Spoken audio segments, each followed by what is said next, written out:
એને ખ્યાલ છે કે ગોંડલ તાલુકાના મોવિયા ગામની અંદર એક ખેડૂત પરિવારમાં મારા પપ્પા કડિયા કામ કરતા, હું મજૂરી કરવા માટે જતો.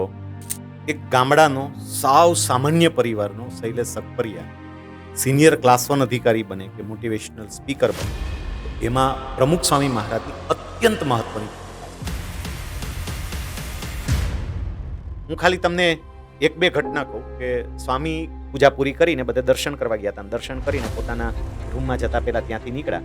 પછી જેવી એની એન્ટ્રી, મને એક્ઝેક્ટ આ પ્રસંગ યાદ છે, જેવી એને એન્ટ્રી કરી હોલમાં, એટલે એમણે પહેલા જેટલા ઉભા હતા ને બધા ઉપર આમ નજર ફેરવી. સ્વામી ચેરમાં બેઠા બેઠા મારા ઉપર નજર પડીને અમારી 2 આંખો 4 થઈ. થોડી સેકન્ડ માટે મારી સામે જ જોઈ ગયા. એટલે સ્વામીએ ત્યાં ચેર ઊભી રખાવી દીધી, સ્ટોપ જ કરાવી દીધી. સ્વામી એ વખતે જે બોલ્યા છે સાંઈ કે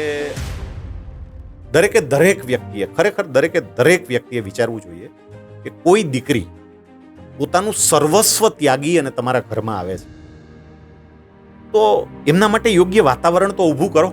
આજે આપણે એવું જોવા મળે છે ઋત્વિક કે હજુય આપણે ત્યાં પરણીને આવનારી દીકરી, એને કેટલાય પરિવાર હજી પરિવારનો હિસ્સો ગણતા નથી. એ બિચારી બધું છોડીને તમારા ઘરમાં આવી છે તો તમારા ઘરના તરીકે તો સ્વીકારો એને. એના વડ સાસુ છે, એ લોકો વાતો કરતા હોય શબ્દ શું વાપરે કોઈ પારકા ઘરની છે. ભીંડાના ખેતરની અંદર કે પેલા ભીંડાના કાપીએ તો ફરીથી પાછો ઉગે કે 10 વીઘા મેં ઉગાડ્યા છે, મજૂર મળતા નથી, જો નવરા હોય તો તમે આવો. તમે બગીચાના માળી છો, માલિક નહીં. પણ ફરી કહું કે જીવનનો આનંદ માણવા માટે હંમેશા ધરતી પર પગ ટકાવીને રાખવા તો જીવવાની મજા આવે. કે જે સગાઈ પછીનો સમય હોય એ અને લગ્ન પછીનો સમય, તો એની અંદર પણ ઘણો આવો ડિફરન્સ, અને એ વસ્તુ સોશિયલ મીડિયા સાથે કનેક્ટ કરે છે. અત્યારે જે કંઈ પણ સામાજિક સમસ્યાઓ ઊભી થઈ છે ને, એ સામાજિક સમસ્યાઓમાં સોશિયલ મીડિયાની બહુ મોટી ભૂમિકા છે. તો આજના જે બાળકો છે એ દેખાદેખીના સમયની અંદર એમની અંદર સ્કિલ છે એ કંઈક ને કંઈક ઓછી થતી હોય એવું લાગે. પણ તે સમય જુદો હતો અને અત્યારનો સમય જુદો છે. અત્યારે પેરેન્ટિંગ અત્યંત અનિવાર્ય છે. હવે એટલું યાદ રાખજો કે હવેના સમયમાં ડિગ્રીની કોઈ વેલ્યુ છે જ નહીં. વેલ્યુ તમારી એક્સપર્ટાઇઝની છે. લોકો તમારા વખાણ કરે એ સ્વીકારવાની તમારી તૈયારી હોય તો લોકો તમારા વિશે ખરાબ બોલે એ સ્વીકારવાની તૈયારી પણ રાખવી. માયપોડ સ્ટુડિયોમાં આજના અતિથિ કે જેમણે ઘણી બધી બુકો લખેલી છે, જેમ કે પ્રેરણાની પતવાર, સંકલ્પનું સુકાન, પંચામૃત અને હા સરદારના સંભાળણા તો કેમ ભૂલાય, જેઓ પોતે લેખક છે, મોટિવેશનલ સ્પીકર છે અને હા પૂર્વ સિનિયર ક્લાસ 1 ઓફિસર પણ રહી ચૂકેલા છે, જેમની આજની વાર્તાઓ તો તમે ઘણી સાંભળી જશે. હા, હું વાત કરું છું શૈલેષભાઈ સકપરિયા. તો હું ઋત્વિક કડકિયા માયપોડ સ્ટુડિયોમાં આપનું હાર્દિક સ્વાગત કરું છું. શૈલેષભાઈ સકપરિયા, માયપોડ સ્ટુડિયોમાં આપનું હાર્દિક સ્વાગત છે. થેન્ક યુ ઋત્વિકભાઈ. આજના પોડકાસ્ટની અંદર મેઇન તો આપણો મોટિવ એવો છે કે લોકો તમને સારી રીતે ઓળખે જ છે, પણ અમુક સામાજિક એવા મુદ્દાઓ છે કે જેને આપણે, લોકોના સવાલો છે જેને આપણે લોકોની સામે જ લાવવાનો પ્રયાસ કરીશું. તો સૌથી પહેલાં એક ઘણી વખત તમારી પોસ્ટ જોયેલી હોય કે કોઈ વખત એપાર્ટમેન્ટના નાના છોકરાઓ સાથે તમે બેઠા હોય અથવા જે સોસાયટીના લોકો સાથે બેઠા હોય, તો એ શૈલેષ સકપરિયા વિશે થોડુંક જાણવા માંગીએ છીએ. તમે કોઈ પણ હોદ્દા પર પહોંચો કે કોઈ પણ પદ પર પહોંચો, જો તમારે જિંદગીની સાચી મજા લેવી હોય તો તમારે તમારા ભૂતકાળને ક્યારેય ન ભૂલવો જોઈએ. મતલબ કે તમારા સંઘર્ષમય જે દિવસો હોય એ સંઘર્ષમય દિવસોને તમારે યાદ રાખવા જોઈએ. બીજું કે તમે ગમે એટલે ઊંચે ગયા પછી પણ જો તમે ડાઉન ટુ અર્થ રહીને જીવવાનો પ્રયત્ન કરો ને તો જ તમને જીવવાની મજા આવશે. બાકી હોદ્દો, જેને આપણે પદ કહીએ છીએ, પૈસો, પ્રતિષ્ઠા, એ બધા તમારા આનંદ અને ખુશીઓને ખતમ કરી દેશે. તમે જે વાત કરી કે ભાઈ હું નાના બાળકો સાથે પણ મસ્ત રીતે મજા કરી શકું, વડીલો જોડે પણ બેઠો હોય, તો જે લોકોને ખબર છે કે શૈલેષ સકપરિયાનું પ્રારંભિક જીવન કેવું હતું, એને ખ્યાલ છે કે ગોંડલ તાલુકાના મોવિયા ગામની અંદર એક ખેડૂત પરિવારમાં મારા પપ્પા કડિયા કામ કરતા, હું મજૂરી કરવા માટે જતો. ઋત્વિકભાઈ, તમે સાંભળ્યું હશે કે ગામડાની અંદર પેલું માંડવી ફોલવા માટે જાય. પેલા, હવે તો મશીન આવી ગયા, પણ પેલા મશીન નહોતા તો માંડવી ફોલવા માટે જતા હતા એમ. તો એમાં એક પાલી એટલે આટલું માપ થાય, એક પાલી જેટલા દાણા તમે ફોલીને આપો ત્યારે તમને 50 પૈસા આપતા એમ. તો એ બધું કામ કર્યું હતું ને એ બધા દિવસો જ્યારે યાદ આવે ને ત્યારે આપણને એવું થાય કે અત્યારે આપણે જ્યાં છીએ ત્યાં પરમાત્માની કૃપા અને આપણા વડીલોના આશીર્વાદ અને આપણે કરેલો પુરુષાર્થ આ બધું ભેગું થયું તો આ કક્ષાએ પહોંચ્યા છીએ. પણ ફરી કહું કે જીવનનો આનંદ માણવા માટે હંમેશા ધરતી પર પગ ટકાવીને રાખવા તો જીવવાની મજા આવે. સરસ. આ જ વિચાર સાથે તમે અત્યારે આગળ વધ્યા. તમે ઘણી બધી પુસ્તકોનું સર્જન પણ કરેલું છે, તમે લખેલી છે, ઘણા બધા સેમિનાર પણ કરેલા છે, લોકોને મળેલા છો. તો એ બધાના તારણ સ્વરૂપ સૌથી પહેલો સવાલ એવો છે કે પેરેન્ટિંગ કેટલું જરૂરી છે, અથવા બાળકની જે સ્ટાર્ટિંગ લાઈફ છે ત્યારથી લઈ અને શું શું પેરેન્ટ્સે એ વસ્તુ ધ્યાનમાં રાખવા જેવી બાબતો છે? ઘણા લોકો એવું કે, તમે આ પ્રશ્ન કર્યો એટલે કહું છું કે અમારા દાદા કોઈ દી કંઈ પેરેન્ટિંગ શીખ્યા જ નથી એમ, કે અમારા પપ્પાએ પેરેન્ટ, તો એ છોકરા મોટા થઈ ગયા ને એમ, અને કેટલા સરસ રીતે સફળતાપૂર્વક અત્યારે એમનું જીવન જીવે છે. પણ તે સમય જુદો હતો અને અત્યારનો સમય જુદો છે. અત્યારે પેરેન્ટિંગ અત્યંત અનિવાર્ય છે અને પેરેન્ટિંગમાં જે 2-3 બાબત મારા મતે જે ધ્યાનમાં રાખ, આમ તો આ વિષય એવો છે કે આના ઉપર આપણે 5 કલાક બોલીએ ને તોય ઓછું પડે અને પૂરું જ ના થાય એમ. પણ હું તમને મહત્વના 2-3 મુદ્દા કહું. પહેલો મુદ્દો તો એ કે તમે બગીચાના માળી છો, માલિક નહીં. જે બાળક પરમાત્મા તમને આપે છે એ બાળક તમારા મારફત આ જગતમાં આવ્યું છે, પણ તમે એના માલિક નથી. આ ભાવ એક તો ક્રિએટ થવો પડે. અને એટલે શું થાય કે બાળકો પાસેથી આપણે જે અપેક્ષાઓ રાખીએ છીએ ને પેરેન્ટ તરીકેની, આપણી અપેક્ષાઓ ઘણી વખત એટલો મોટો આમ અપેક્ષાનો બોજો બાળક ઉપર નાખી દીધો હોય ને કે એ બાળકે ઉછળવું હોય, કૂદવું હોય, એને મજા લેવી હોય, એની મજા જ મરી જાય છે. હું એક વાક્ય બોલું છું ઘણી વખત કે માતા પિતાના અભરખાઓ બાળકના શૈશવને ભરખી જાય છે. આપણે છે ને બાળકને બાળક રહેવા જ નથી દેતા. મેં એવી મમ્મીઓ ને પપ્પાઓ જોઈ છે, જે તમે જોયા હશે, કે હજુ બિચારું બાળક 2 વર્ષનું 2.5 વર્ષનું થયું હોય અને એને જાત જાતના કોચિંગ ક્લાસમાં મોકલવાનું ચાલુ કરી દે ત્યારથી. એક પેરેન્ટ્સનો તો મને હમણાં અઠવાડિયા પહેલા ફોન આવ્યો હતો. એમનું બાળક હજી 1.5 વર્ષની આસપાસનું છે અને એવું કહે છે કે મારે યુપીએસસીની તૈયારી માટે શું કરવું જોઈએ એમ. હજી 1.5 વર્ષનું બાળક છે. એટલે તમારી અપેક્ષાઓ કેવી છે એ ખબર પડે. તો પહેલું તો પેરેન્ટિંગમાં આ કે અપેક્ષાઓ, ચોક્કસ માતા પિતા તરીકે અપેક્ષાઓ સમજી શકીએ, પણ અપેક્ષાઓનો એટલો બોજો બાળક ઉપર નહીં નાખતા કે જેથી કરીને એની ક્ષમતાઓ વિકસી ના શકે. હું તમને એક ઉદાહરણ આપું. આપણે જે કેરી હોય, કેરીને પકાવવા માટેની 2 પદ્ધતિ હોય. એક છે ને કેરી કુદરતી રીતે પાકે અને બીજી છે એ કાર્બાઇડથી પાકે. હવે બંને વચ્ચે ફેર શું પડે? તો કે જે કુદરતી રીતે કેરી પાકે ને એને થોડોક સમય લાગે, એ તાત્કાલિક ના પાકી જાય, થોડોક સમય લાગે. બીજું તમે એ જોજો, કદાચ દેખાવમાં એ આમ ક્યાંક થોડીક લીલાશ પડતી હશે, ક્યાંક પીળાશ પડતી હશે, એક જ સરખો રંગ એનો નહીં હોય, પણ સ્વાદમાં ગજબની હોય. અને એની સામે જે તમે કાર્બાઇડથી પકાવો ને, ફટાફટ પાકી જશે. કલર પણ બહુ સરસ હશે, પહેલેથી છેલ્લે સુધી એકદમ મસ્ત પીળો, જોવાની મજા આવે એવો, પણ એનો સ્વાદ નહીં હોય. અત્યારે માતા પિતા પોતાની સંતાનરૂપી કેરીને છે ને કાર્બાઇડથી પકાવવાનો પ્રયત્ન કરે છે. અને કુદરતી રીતે જે પાકવા દેવી જોઈએ એ કુદરતી રીતે નથી પાકવા દેતા. મેં કહ્યું એમ 2.5 વર્ષનું 3 વર્ષનું બાળક થાય અને ત્યારથી એમને બધે જ દોડાવવાનું ચાલુ કરી દે, ડાન્સ ક્લાસ ને, મ્યુઝિક ક્લાસ ને, ઓલા ક્લાસ ને, ઓલા ક્લાસ ને. તો આ કાર્બાઇડથી કેરી પકાવવાનો પ્રયત્ન છે. બાળકને એનું બાળપણ માણવા દો તો બહુ સરસ રીતે એની ક્ષમતાઓ ખીલશે. એટલે એક પેરેન્ટિંગમાં વાત આ કરવી છે કે બાળકો ઉપર બોજો નહીં નાખતા, એને એનું બાળપણ માણવા દેજો. એક આ ઘણી વખત થાય છે એવું કે આપણે જોઈએ ને છોકરાઓને ત્યારે એવું લાગે કે કદાચ બિઝનેસ કરતા હોય એની પાસે જેટલો બીજી શેડ્યુલ ના હોય એની કરતા છોકરાઓને હોય છે. એક્ઝેક્ટ બધી વસ્તુ તૈયાર કરીને આપે છે. સવાર આટલા વાગે જાગવાનું છે, પછી સ્કૂલ આવીને પછી ટ્યુશન, પછી આ ક્લાસ. એટલે છોકરા પાસે એટલો લગભગ તો સમય હોતો નથી કે એ ક્રિએટિવિટી તો બધી વસ્તુ સાઈડમાં રહી, પણ પોતે કંઈ ડેવલપ થઈ શકે એવું લગભગ કોઈ ઓપ્શન વધવા જ નથી દેતા. બિલકુલ. પછી બીજી વાત આમાં પેરેન્ટિંગમાં કે દરેક બાળક છે ને એની ક્ષમતા જુદી જુદી હોય.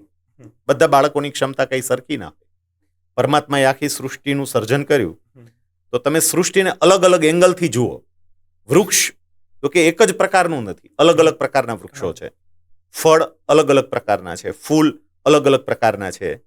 ક્યારેક ઠંડી પડે, ક્યારેક તાપ પડે, ક્યારેક વરસાદ પડે, બધું અલગ અલગ, સરખું રાખ્યું જ નથી. હમ. મતલબ કે કુદરતને સમાનતા ગમતી જ નથી, એટલે જ. કુદરતને જ નથી ગમતી સમાનતા. તો બાળકમાં સમાનતા કેવી રીતે હોઈ શકે? અને આપણે અમુક પ્રકારના બાળકો સાથે આપણા બાળકની કમ્પેરિઝન કરી હમ. અને પછી આપણે એવું વિચારીએ કે મારું બાળક આવું કરે, મારું બાળક આવું કરે. અત્યારે ડી ગુકેશ છે, જે છેલ્લા 3 દિવસથી સોશિયલ મીડિયામાં ફરી રહ્યા છે. એટલે કેટલાય પેરેન્ટ્સ, હવે તમે જોજો, હમ. ચેસનો નવો ધંધો ચાલુ થશે. મારા શબ્દો યાદ રાખજો કે જે લોકો ચેસ ટ્રેનિંગ ક્લાસ ચાલશે, કારણ કે આ જોયા પછી પેરેન્ટ્સને હવે કે મારો દીકરો ચેસમાં જાય. હમ. પણ એ ડી ગુકેશ જઈ શકતો હતો કે એને રસનો વિષય હતો એટલે એમણે કર્યો. તમારા દીકરાનો રસનો વિષય ના હોય તો એ ના કરી શકે એમ. એટલે પેરેન્ટ્સ તરીકે બીજી બાબત મારે એ જોવી પડે કે મારા દીકરાને કે મારી દીકરીને કેમાં રસ પડે છે, એને ખરેખર શું ગમે છે. હું તમને એક નાની એવી વાર્તા કહું, કારણ કે વાર્તાને કારણે તો લોકો શૈલેષ અકબરિયાને વિશેષ ઓળખતા હોય. એક બહુ સરસ મજાની નાની વાર્તા છે, પણ આપણને પેરેન્ટિંગ મસ્ત રીતે શીખવી જાય એવી એ વાર્તા છે. એક ગામમાં એવી પરંપરા હતી કે ગામમાં કોઈ પણ નવી વ્યક્તિ રહેવા આવે ને એટલે ગામના તમામ લોકો એ નવી રહેવા આવેલી વ્યક્તિને મળવા માટે જાય હમ. અને ખાલી હાથે નહીં જવાનું, કંઈક ને કંઈક ગિફ્ટ લઈને જવાનું. હમ. તો એ ગામમાં 2 ભાઈઓ રહેવા માટે આવ્યા. બધા લોકો ગિફ્ટ લઈને જતા હતા. તો એ ગામની અંદર એક કુંભાર ભાઈ રહેતા હતા. એ જ્યારે મળવા માટે ગયા ને તો કાચી માટીમાંથી બનાવેલી 2 ઢીંગલી લઈને ગયા અને બંને ભાઈઓને એક એક ઢીંગલી ગિફ્ટમાં આપી. અને પછી પાછું કીધું ખરું કે આ કાચી માટીમાંથી બનાવી છે, એને પકવવાની બાકી છે, એ જવાબદારી તમારી, એટલું કામ તમે કરજો અને એને છે ને તાપમાં તપાવજો એટલે મસ્ત પાકશે. પછી એ જ ગામમાં એક બીજા સુથારભાઈ પણ રહેતા હતા. તો એ લાકડામાંથી બનાવેલી ઢીંગલી લઈ અને મળવા માટે ગયા અને બંને ભાઈઓને એક એક ઢીંગલી આપીને એવું કહ્યું કે આ લાકડામાંથી બનાવી છે, લાકડું કાચું છે અને એને પકવવું હોય ને તો પાણીમાં પલાળવું પડે લાકડાને. તો એને પાણીમાં પલાળજો આ ઢીંગલીને એટલે મસ્ત મજબૂત બનશે. તો એક ભાઈ એમણે પેલી કાચી માટીની ઢીંગલી હતી ને એને આગમાં નાખી અને લાકડાની ઢીંગલી હતી ને એને પાણીમાં નાખી અને પરિણામે આવ્યું બે મસ્ત મજબૂત બની. એક આગમાં તપીને મજબૂત બની, બીજી પાણીમાં પલળીને મજબૂત બની. પણ પેલા બીજા ભાઈ જે હતા ને એમણે એવું વિચાર્યું કે આપણે આવું નથી કરવું, આપણે કંઈક જુદું કરીએ ને, એમ આવું દુનિયા કરતી હોય એમ. તો એમણે પેલી કાચી માટીની ઢીંગલી હતી ને એને પાણીમાં નાખી અને લાકડાની ઢીંગલી હતી ને એને આગમાં નાખી. એક બિચારી ઓગળી ગઈ અને બીજી બળી ગઈ. અત્યારે લગભગ આવું થાય છે. રોજે રોજ આપણી કેટલી બધી ઢીંગલીઓ બળે છે અને કેટલી બધી ઓગળે છે, કારણ કે ઢીંગલી હોય માટીની અને આપણે એને નાખી દઈએ છીએ પાણીમાં, એ હોય લાકડાની અને આપણે નાખી દઈએ છીએ આગમાં. આપણે શું કરીએ કે ફલાણો છોકરો ફલાણી પોસ્ટ ઉપર ગયો અને બહુ સફળ થયો, પણ એટલે હું મારા દીકરાને કે મારી દીકરીને ત્યાં મોકલું. પણ તમે એ તો જુઓ કે એ છોકરો એટલે એ માટીની ઢીંગલી હતી અને એ જ્યાં ગઈ એ આગ હતી, તો એના માટે અનુકૂળ હતું. પણ મારી ઢીંગલી લાકડાની હોય તો મારે ત્યાં ન મોકલાય, એ બળી જાય.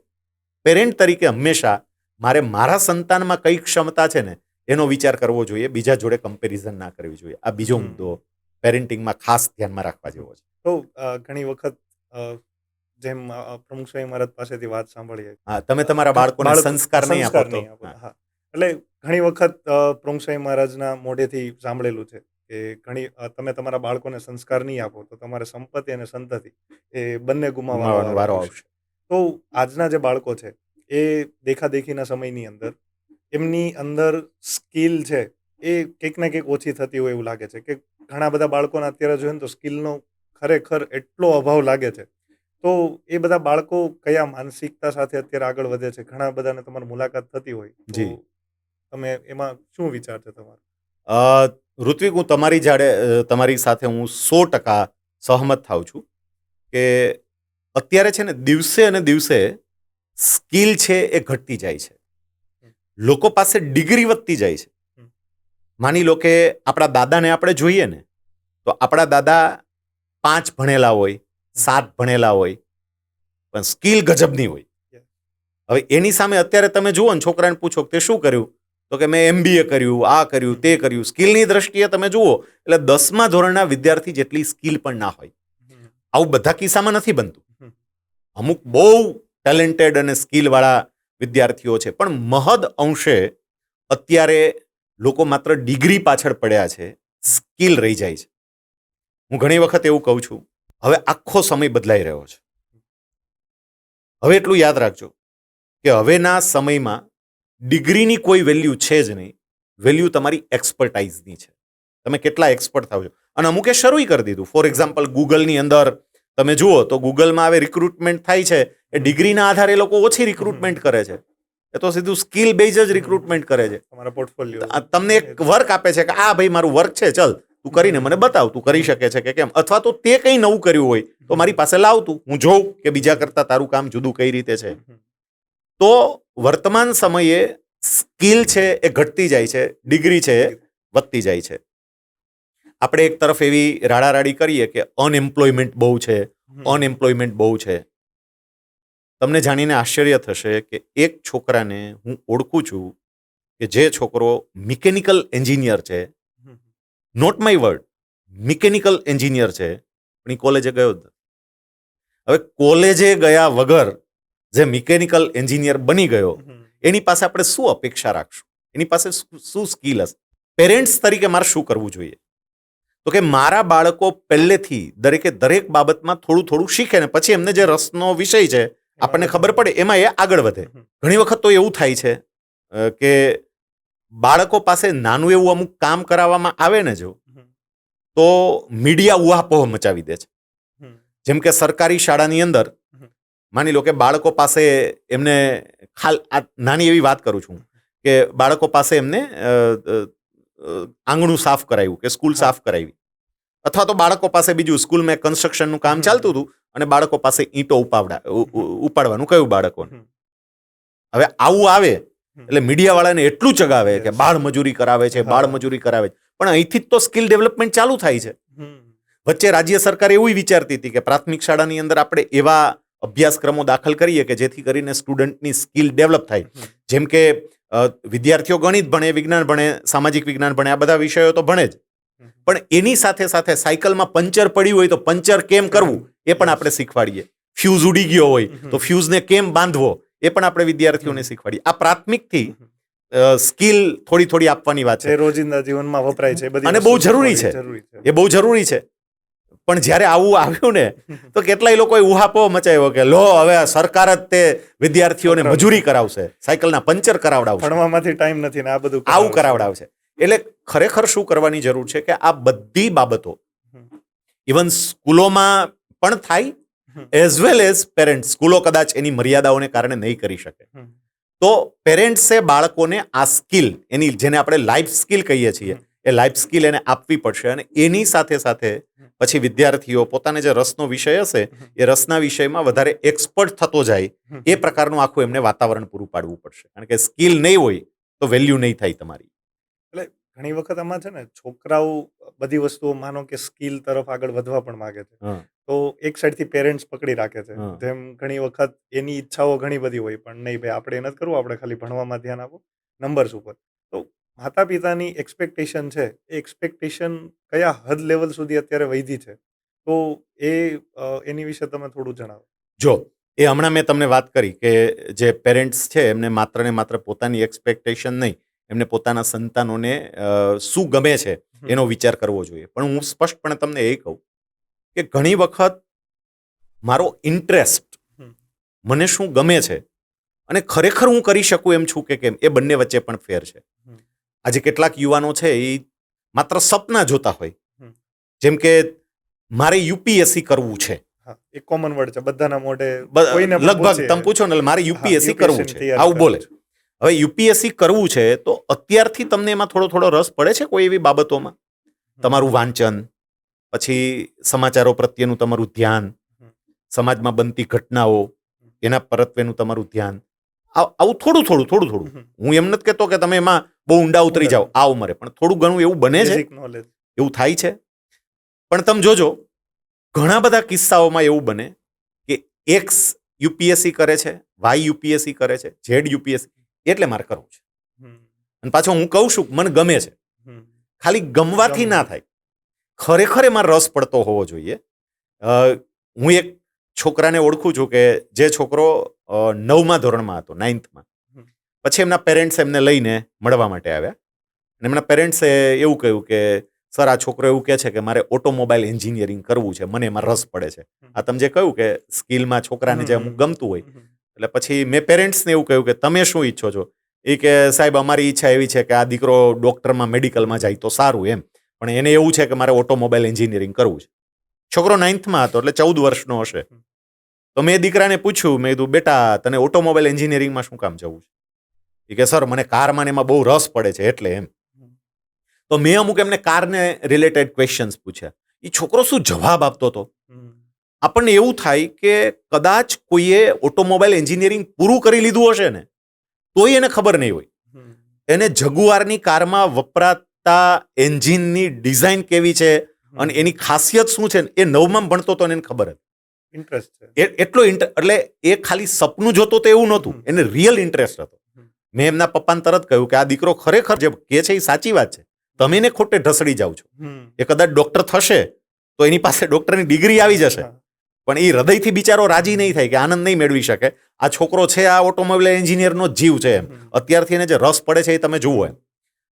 તો વિદ્યાર્થીઓ અને પેરેન્ટ્સ બંને એક આ જોવું પડે કે માત્ર ને માત્ર ખાલી મને રસ પડે છે એવી વાત કે મને ગમે છે એવી વાત, કે ખરા અર્થમાં મને રસ પડે છે.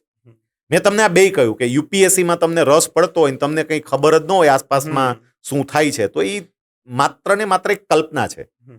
રસ પડતો હોય તો તમને ખબર હોવી જોઈએ થોડી ઘણી, જેવી રીતે પેલાને ઓટોમોબાઈલ એન્જિનિયરિંગમાં રસ પડતો તો ખબર પડતી હતી એ રીતે.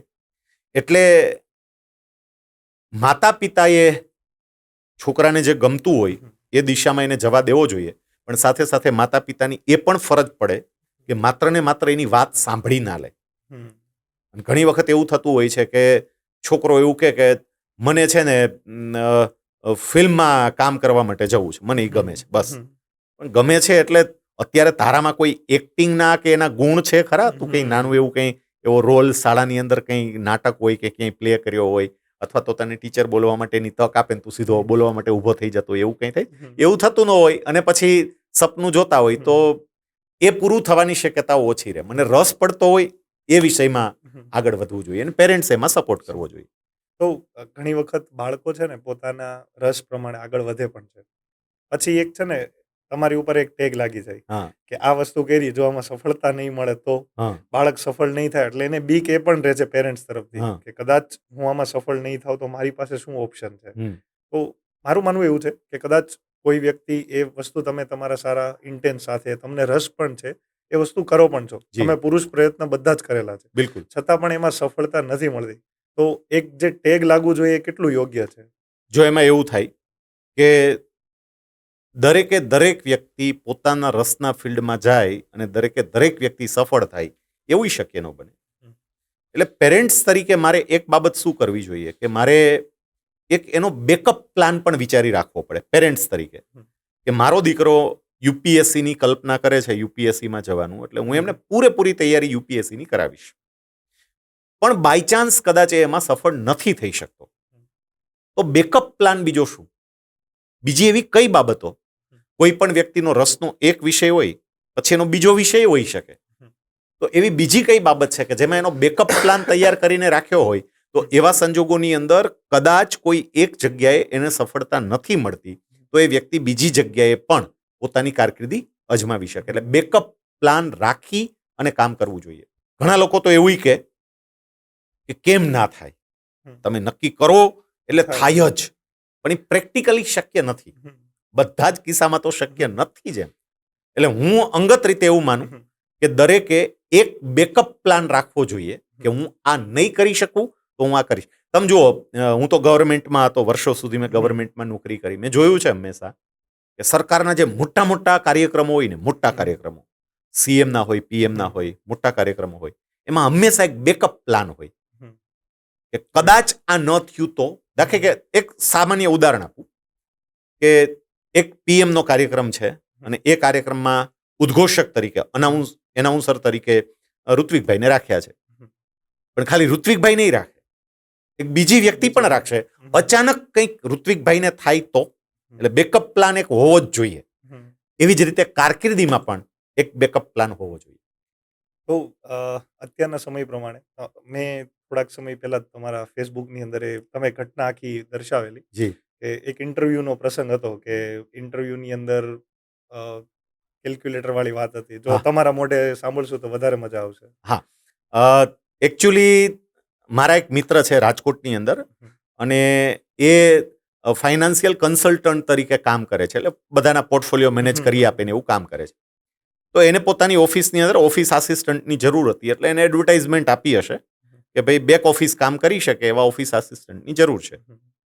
હું એમને મળવા માટે ગયો, અને સાંજે અમે બંને બેસીને વાતો કરતા હતા, તો બરોબર એ જ વખતે 2 છોકરીઓ મળવા માટે આવી. એટલે એ પેલું જે એડવર્ટાઇઝમેન્ટ આપી હતી એના અનુસંધાને ઇન્ટરવ્યુ આપવા માટે આવેલી. પછી એ બંને છોકરીઓ જોડે એમને વાત કરી. એમણે મને કહ્યું કે સાહેબ તમને વાંધો ન હોય તો હું આમની જોડે ઇન્ટરવ્યુ સેજ પતાય. મને તો ગમશે, મને જાણવા મળશે. Yes, carry on. પછી એમને એ બંને છોકરીઓનો ઇન્ટરવ્યુ લીધો. એમણે એક છોકરીને એવું પૂછ્યું કે એક સામાન્ય પ્રશ્ન એને આપ્યો હતો, જેમાં તમારે અકાઉન્ટિંગ થોડું કેલ્ક્યુલેશન્સ કરવાનું હતું. પ્રશ્ન ખાલી એટલો જ હતો કે 1 લાખ રૂપિયા બેંકમાં ફિક્સ ડિપોઝિટ મૂકવામાં આવે અને બેંકવાળા વાર્ષિક 7% લેખે વ્યાજ આપે. એ જ 1 લાખ રૂપિયા મ્યુચ્યુઅલ ફંડમાં મૂકવામાં આવે અને મ્યુચ્યુઅલ ફંડમાંથી વાર્ષિક 12% લેખે કમાણી થાય. તો 3 વર્ષના અંતે બંને કમાણીમાં ફેર કેટલો પડે? સિમ્પલ હતું. 1 લાખના 7% ગણો તો 7,000 ને 3 વર્ષના 21,000 થાય. પેલા 12% ગણો તો 12,000 ને 3 વર્ષના 36,000 થાય. ને બંને વચ્ચેનો ડિફરન્સ કોઈ પણ થોડું ગણિત ભણેલો માણસ પણ કહી શકે કે 15,000 રૂપિયાનો બંને વચ્ચેનો ડિફરન્સ થયો. એ વ્યક્તિ જે છે, સામે એક છોકરી હતી, એ થોડીક વાર તો એમને જોઈ રહી, પણ બીજી એક છોકરી હતી ને, એને તરત એવું કહ્યું કે ટેબલ ઉપર એક કેલ્ક્યુલેટર પડ્યું હતું, તો કે સર પેલું કેલ્સી આપશો મને? એટલે એને કેલ્ક્યુલેટર આપ્યું. તો કેલ્ક્યુલેટર લઈને આમ ગણતરી કરીને જવાબ એને સાચો જ આપ્યો કે બંને વચ્ચેનો ડિફરન્સ છે એ આટલો પડે છે, એમ કરીને એને સાચો જવાબ આપ્યો. બિલકુલ 15,000નો ડિફરન્સ છે. પછી પગારની વાત થઈ કે કેટલો પગાર આપશો, ને એ બેનને અનુકૂળ ના આવ્યો એટલો પગાર, એટલે પછી બંને બહેનો જતી રહી. પછી મેં પેલા મારા મિત્રને કહ્યું, ભલા માણસ, બીકોમ થયેલી દીકરી હતી અને આટલો જવાબ ના આપી શકી. સિમ્પલ સાદું વ્યાજ ગણવાનું તે કીધું હતું એને, ચક્રવૃદ્ધિ વ્યાજ નહોતું કીધું, સાદું વ્યાજ ગણવાનું કીધું હતું. એટલું ના ગણી શકી, એના માટે એને કેલ્ક્યુલેટર લીધું, અને છતાંય તો એને જોબ ઉપર રાખવા માટે તૈયાર છો એમ. તો એણે મને જવાબ આપ્યો, મને કે હું સવારના ઇન્ટરવ્યુ લઉં છું અને અત્યાર સુધી કેટલાયના ઇન્ટરવ્યુ લીધા ને આવા જ પ્રશ્ન પૂછું છું. આ કમસે કમ એવી વ્યક્તિ તો નીકળી કે જેને ગણતરી માટે કેલ્ક્યુલેટર માંગ્યું એમ. કેલ્ક્યુલેટર દ્વારા ગણતરી તો કરી શકે છે. સી, આપણી પાસે ડિગ્રી આવે છે પણ સ્કિલ નથી, એ બતાવે છે કે તમારી પાસે ડિગ્રી આવી ગઈ. હવે આપણે આમાં જે વાત કરતા હતા એમાં કદાચ એવું બની શકે કે દીકરીએ બીકોમ કર્યું, તો એને બીકોમ શું કામ કર્યું હશે? એની કોઈ ફ્રેન્ડ બીકોમમાં ગઈ હશે 12મા પછી, એમની કોઈ નજીકની વ્યક્તિ બીકોમમાં ગઈ હશે, એટલે એની સાથે સાથે આ બીકોમમાં ગઈ.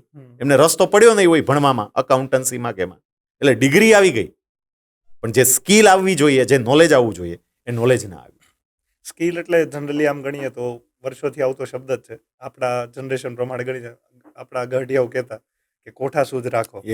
એટલે એ જ વસ્તુને આપણે સ્કિલનો શબ્દ નામ આપીએ છીએ, પણ સીધું ગણિત એ જ છે કે તમે ખાલી એમના ભણતર માટે નહીં, પણ કોઠા સૂઝ તમારી હોવી જરૂરી છે.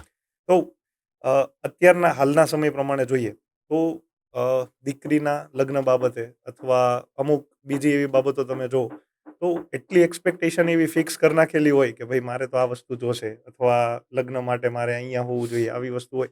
તો એ એક માનસિકતા છે ને, થોડીક આમ અંદરથી એક ખૂંચે છે કે એ એવું વ્યક્તિત્વ એવું લોકો વિચારે છે શું કામ? પહેલી વસ્તુ તો હું એ કહું કે દરેક વ્યક્તિના અલગ સપના હોય અને દરેક વ્યક્તિને સપના જોવાનો અધિકાર છે.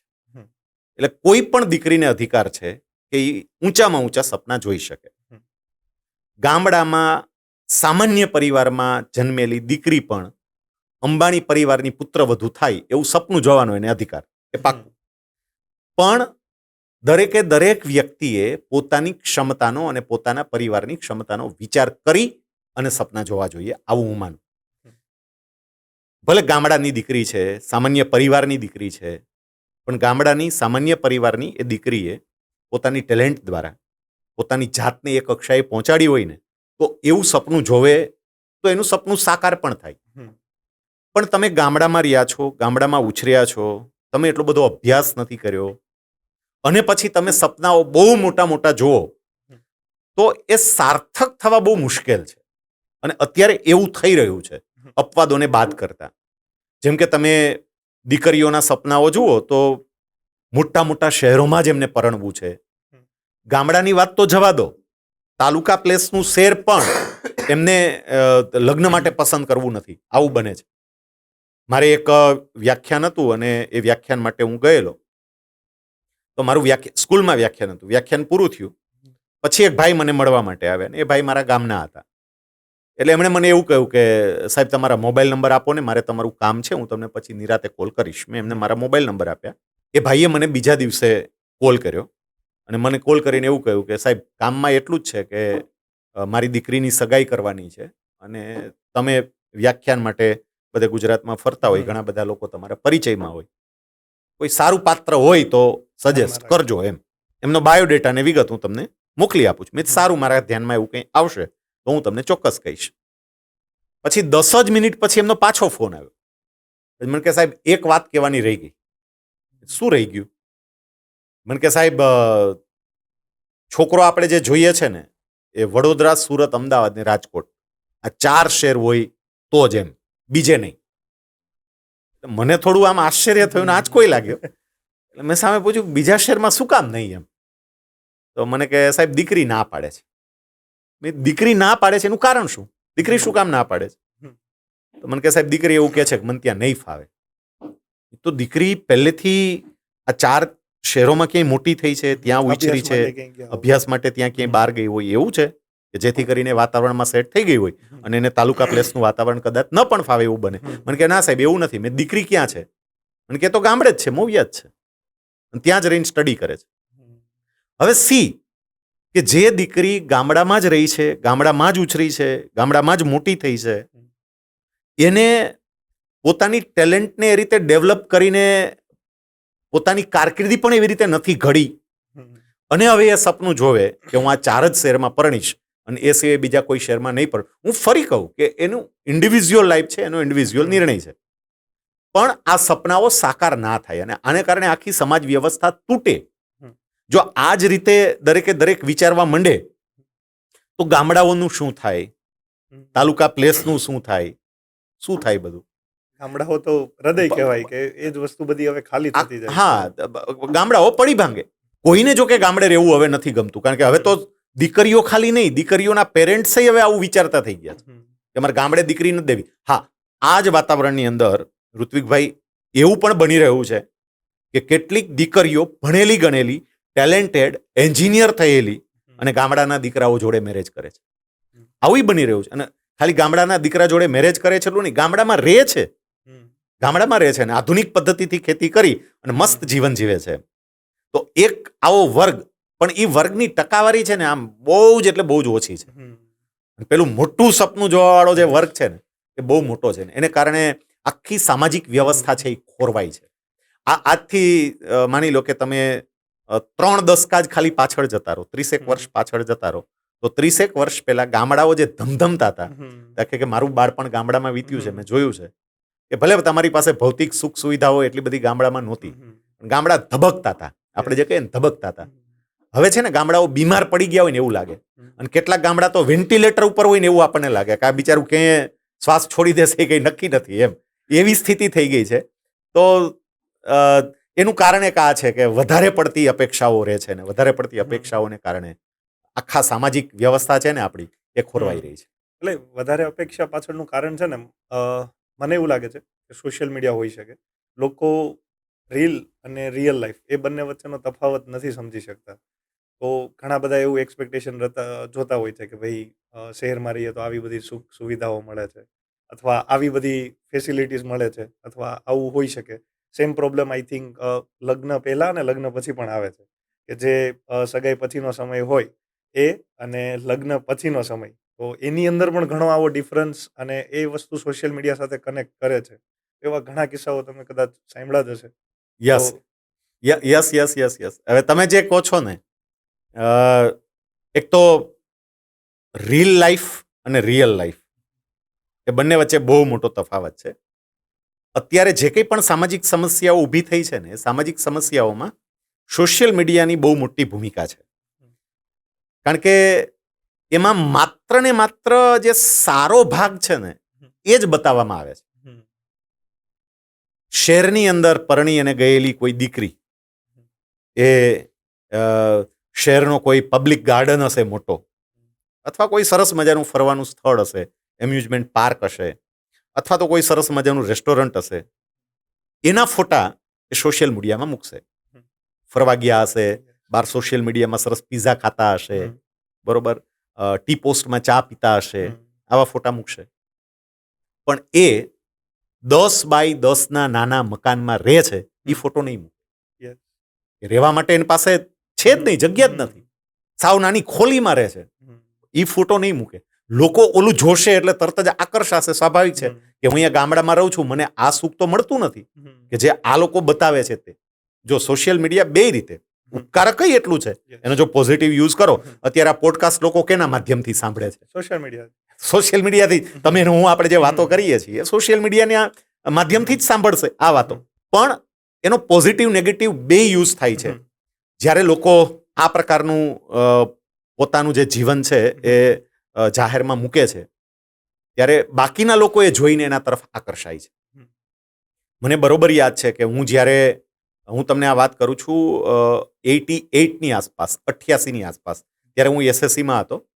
અને એ વખતે સુરતમાં જે અમારા ગામના છોકરાઓ હીરા ઘસવા માટે ગયેલા હોય, અને પછી જ્યારે એ દિવાળીના વેકેશનમાં ગામડે આવે અને એનો ઠાઠમાઠ તમે જુઓ, એ ચશ્મા પહેર્યા હોય ને ઈન મારેલું હોય ને, અને આપણને જોઈને એવું થાય કે આ ભણાઈને હીરા જ ઘસે કરાય આ એમ. કારણ કે આ જે જીવન જીવે છે કેટલું મસ્ત જીવન છે. એની લાઈફસ્ટાઈલ તમે જુઓ, એ અત્તર છાટેલું હોય. હવે એ વખતે અગરબત્તીની હારે અત્તર નાનું આવે ને એ અમારા જેવા ઉપયોગ કરતા હતા એમ. અને આ લોકો મસ્ત સ્પ્રે છાટીને આવ્યા હોય. એટલે તમે જુઓ ને તમે એના તરફ એમ એવા આકર્ષાઈ જાઓ, પણ તમને ખબર જ ન હોય કે આ તો ખાલી બહાર બતાવવાનું છે. ત્યાં બિચારા ઓલા ગોદડાના ગાભામાં સૂઈ રહે છે એમ. કારખાનામાં સેજ જગ્યા મળી હોય તો એ જગ્યામાં સૂઈ રહેતા હોય છે એમ. એનું રિયલ લાઈફ જુદું છે, આ બતાવવાનું લાઈફ છે.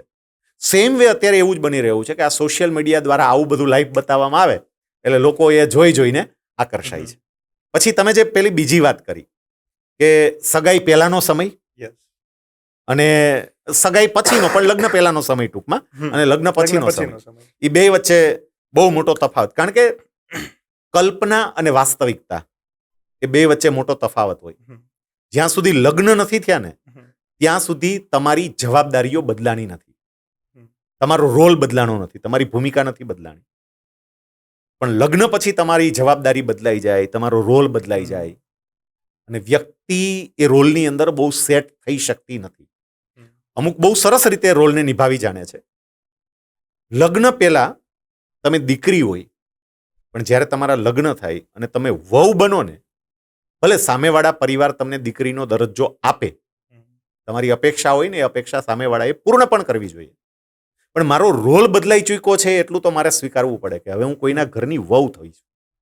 હું મારા ઘરે 8 વાગ્યા સુધી સૂતી રહેતી હતી, હું જે ઘરે પરણીને આવી છું એ ઘરના રીતિ રિવાજ શું છે મારે જોવા જવી. ત્યાં 9 વાગ્યા સુધી સૂતા હોય, તમે 9 વાગ્યા સુધી સુવો ને, તમારે તમારા ઘરે ભલે ને 8 વાગ્યા સુધી સૂતા હતા, અહીંયા 9 વાગ્યા સુધી સુવો. પણ હું જ્યાં પરણીને ગઈ છું એ ઘરની પરંપરા એવી હોય કે ત્યાં લોકો 6:30 વાગે જાગી જતા હોય, તો મારે મારી જાતને એમાં ઢાળવાનો પ્રયત્ન કરવો જોઈએ, જે નથી થતો. અને એને કારણે પછી છે ને આ લગ્ન જીવનની અંદર બહુ જ મોટા પ્રશ્નો ઊભા થાય છે. કારણ કે લગ્ન પહેલા કોઈ જવાબદારી ન હોવાને કારણે તમને તમારો જીવનસાથી બધે ફરવા માટે બહાર લઈ જાય ને આપણને બધે સ્વર્ગ જ દેખાય એમ. એમનો સાથ હોય એટલે આપણને એમ થાય કે ઓહો, બીજું કંઈ જોતું જ નથી, આમાં સ્વર્ગ આવી ગયું એમ. પણ પરણ્યા પછી જ્યારે ખાલી જીવનસાથી નથી, ત્યાં એના મમ્મી છે, એમના પપ્પા છે, એની બેન છે, એના ભાઈ છે, આખો પરિવાર છે, બધાને સાથે લઈને પરિવાર બનાવો. ઓમાં તમારે એકલા તમારા જીવનસાથી હારે જ આંટા મારવાના હતા. અહીંયા બધાની હારે તમારે રહેવાનું છે એટલે તકલીફ પડે છે. હું આનો ઉપાય એટલો બતાવું કે જે પ્રમુખ સ્વામી મહારાજે બતાવ્યો છે. પ્રમુખ સ્વામી મહારાજ એવું કહેતા કે પરિવારને ટકાવવો હોય ને તો 3 સિદ્ધાંતો યાદ રાખવા. એટલે લગ્ન પછી ટૂંકમાં જો મારે મારું જીવન, પારિવારિક જીવન અને મારું વ્યક્તિગત જીવન બંને આનંદપૂર્ણ બનાવવું હોય તો 3 બાબત યાદ રાખવી જોઈએ. પહેલી બાબત એ કે એકબીજાને અનુકૂળ થવાનો પ્રયત્ન કરવો જોઈએ. એકબીજાને અનુકૂળ થાવ. દરેકના સ્વભાવ સરખા ના હોય. પરિવારમાં બધાના સ્વભાવો જુદા જુદા હશે. મારે તમામના સ્વભાવ સાથે મેચ કરવો પડે, મારા સ્વભાવને. હું ઘણી વખત આ ઉદાહરણ આપું છું કે આપણા ઘરની અંદર જે મસાલિયું હોય, મસાલિયું કિચનમાં આપણે, એ મસાલિયું તમે જોજો કે એની અંદર નાની નાની વાટકીઓ હોય, બરોબર? અને દરેક વાટકીમાં અલગ અલગ મસાલા હોય. એકમાં લાલ મરચું હોય તો એ તીખું હોય, એકમાં ખાંડ હોય તો એ ગળી હોય, એકમાં મેથી હોય તો એ કડવી હોય, એકમાં હળદર હોય તો એ તુરી હોય, એકમાં મીઠું હોય તો એ ખારું હોય. બધાયના અલગ સ્વભાવ હશે, પણ એ બધું તમે ભેગું કરો ને તો જ શાક મસ્ત બને. જરૂર બધાની પડે. એમ પરિવારમાં કોક મેથી જેવું કડવું હોય, કોક ખાંડ જેવું ગળ્યું હોય, અને કોક મીઠા જેવું ખારું હોય, કોઈ મરચા જેવું તીખું હોય. એ બધાના સ્વભાવ આરે મારે મારા સ્વભાવને એડજસ્ટ કરવો પડે. એટલે એકબીજાને અનુકૂળ થવાનો પ્રયત્ન કરો. પ્રમુખ સાહેબ મહારાજ બીજો એક ઉપાય બહુ સરસ બતાવે છે. એવું કહે છે કે સહન કરતા શીખો. પરિવાર છે, થોડુંક તો સહન કરવું પડે. આપણે એમ નથી કહેતા કે તમે સાવ નીચે નમી જાવ, પણ થોડુંક સહન કરો.